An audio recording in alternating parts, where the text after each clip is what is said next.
Bien sûr, nous n'avons pas de plan. Ceux qui viennent à nous comme collaborateurs restent avec nous 1 an, et quelquefois 10 ans, et parfois moins.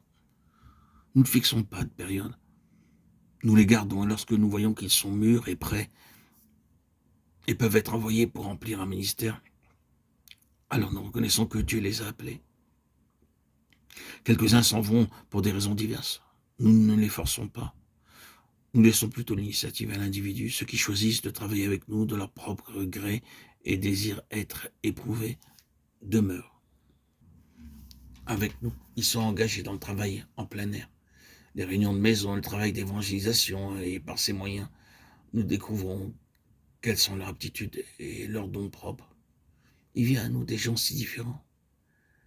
Quelques-uns sont de simples villageois et d'autres sont des gens instruits et doués. Chacun doit être testé différemment pour déterminer ses dons et son appel.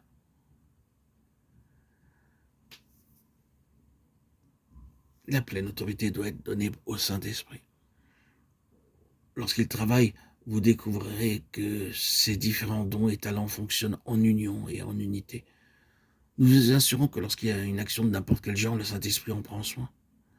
Nous sommes liés par aucune méthode. En fait, nous avons souvent un plan nouveau pour chaque rassemblement lorsque l'Esprit travaille. Pourquoi ne pas le laisser travailler? Si nous trouvons que cela devient désordonné, nous l'arrêtons aussitôt. Nous croyons que lorsque le Saint-Esprit est à l'œuvre, il se manifeste lui-même de bien des façons, comme il le trouve bon, quelquefois par tous les dons, d'autres fois par quelques-uns seulement. Mais nous n'affirmons pas qu'ils doivent faire les choses d'une certaine façon ou de la même manière. Nous sommes généralement prudents avec toute manifestation spéciale d'un don. Nous devons discerner si cela vient de Dieu ou si cela vient du diable. Nous pourrions être autrement trompés par le témoignage humain. Ainsi, nous appliquons chaque test, et lorsque nous nous trouvons dans la paix intérieure, dans l'ordre, dans l'unité et dans l'union, alors nous l'acceptons comme une manifestation de Dieu. Spirituellement, nous cherchons à coopérer avec chacun des croyants sur la base de la communion fraternelle, cherchant la communion fraternelle de chacun et de tous les croyants. En tant que serviteurs de Dieu, nous ne reconnaissons qu'un seul contrôle, c'est le contrôle du Saint-Esprit, le contrôle de Dieu dans nos vies. Nous ne sommes pas sous le contrôle de l'homme. S'il y a des anciens dans l'assemblée, je les respecte en tant qu'anciens, qu'ils soient très instruits ou illettrés, mûrs ou sans maturité. Je les accepte en tant que serviteurs de Dieu et sur ce principe, je cherche leur communion fraternelle. C'est une grande valeur pour nous, la dépendance mutuelle et le respect, mais pas le contrôle, ni la contrainte ou l'asservissement.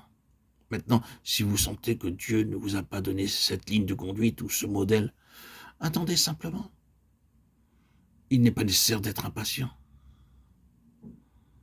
Selon mon expérience, les anciens ne doivent pas nous imposer leur voix et leurs idées.